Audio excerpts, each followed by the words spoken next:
Le président du Bélarus, Alexandre Loukachenko, s'est rendu ce jeudi sur un terrain militaire, là même où se déroulent des exercices conjoints avec l'armée russe. Des milliers de soldats sont ainsi déployés depuis plusieurs semaines, faisant craindre aux Occidentaux une invasion de l'Ukraine, pays frontalier.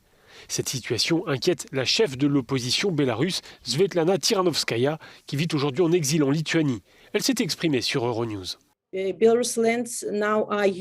Le territoire du Bélarus est utilisé par un pays tiers afin de mettre la pression sur l'Ukraine. Mais la population n'a aucune envie de se laisser entraîner dans une guerre. Le régime au pouvoir à Minsk se sert des exercices militaires et de la crise ukrainienne pour dissimuler la crise interne au Bélarus. Le régime de Minsk fait du chantage à l'Europe avec les migrants et maintenant il utilise la menace d'armes nucléaires. C'est une honte.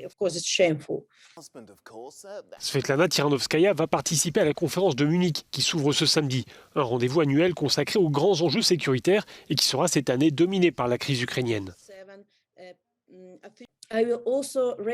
Je compte aborder la question de la souveraineté du Bélarus lors de cette conférence de Munich, car si les troupes russes ne quittent pas notre pays après le 20 février, alors cela créera une situation particulière. C'est pour ça que j'espère obtenir ici à Munich un maximum d'attention sur le sort du Bélarus.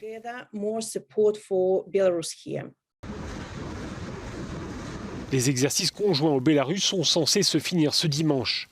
Selon le chef de l'OTAN, il n'y a jamais eu autant de soldats russes sur le sol bélarusse depuis la fin de la guerre froide.